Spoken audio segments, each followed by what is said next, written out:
Yo, what's up, guys? Let's make it a little bit bigger, maybe. Right there should be good. Cool. What's up, guys? So today I wanted to do a video on how to extract a kick from almost any song that you can hear. It's a pretty easy trick, honestly, but it's really cool.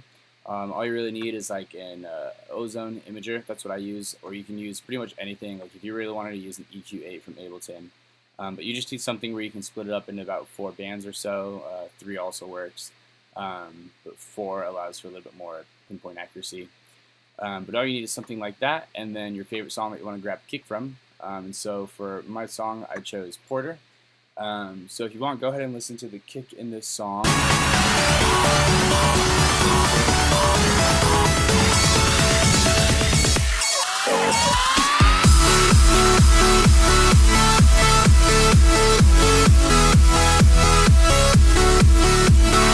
Cool. So kind of an analog-y basic kick, nothing really too fancy to it. But there's a lot going on in this song, and I wanted to try and do something with a lot going on. So it's kind of a challenge. You guys can kind of see how it works, really. But it's good to do it this way because it'll show you guys how it works. But before I wanted to kind of actually do it, I wanted to just explain what a kick is. And so kick 2 is a great representation of what a kick is. But essentially, it's just like a sine wave that decreases in pitch really fast.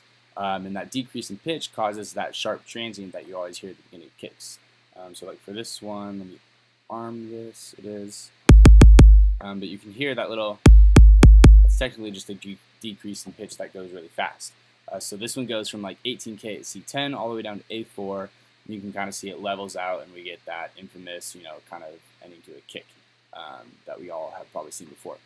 But so since a kick is designed this way, if we think about this kick in frequencies in time, you can capture, because the kick is like the first thing that punches the mix, you can capture those higher frequencies right at the beginning, and then you kind of use whatever here in the mid-range frequency in the song to, take up the timbre of the kick or really the overall sound of it.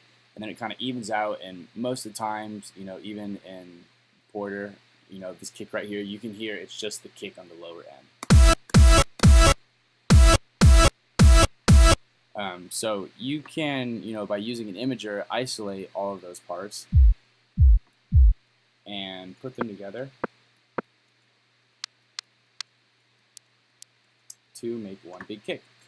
So go ahead and solo all of these so you guys can see how it works.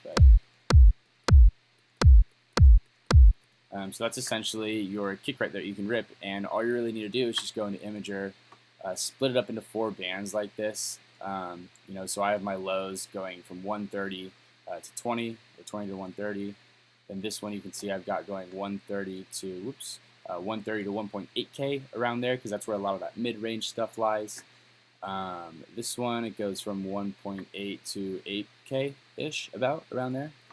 This last one is going to be everything above 8K and kind of onward from there. But if you get these 4 parts, then you can isolate them and trim down the audio file, and then I usually go in and I'll do the show fades, and that's how I'll kind of fade these out, because for the highest ones you don't need everything, you just need that very beginning kind of like almost white noise. This one, same thing. I've got it kind of faded on the entry of the sound, just because you get most of that sharp punch from up here. Keep in mind the whole frequency is going down. So that's a lot of the mid-range, you can hear that. This one I've got faded even more a little bit, and then really a longer tail to let more of that mid-range have the room. And then you can see the end, the bass picks up for like the ending of the analog kick. But when you get all those together, it forms that solid kick, and of course it's not an exact representation, but it's pretty solid. If you're just trying to get a kick real quick, or see if it works out, because some songs it does work better with others because there's not as much going on around in the mid-range or higher range, so it's easier to isolate the kick. Or with this one, if you really spent more time and tried to move those faders back and forth, and even if you go into the Ozone Imager and move the multi-bands back and forth and really listen for a while, you can probably get it pretty accurate. I just did this one pretty quick. But it's a pretty cool trick. I saw it on YouTube a while ago, so I thought it might be worth to share to you guys. Um, Hope you guys liked it. I know I messed up the whole Saturday sound design for last week, so I'll probably post 2 this next weekend. So keep an eye out for those.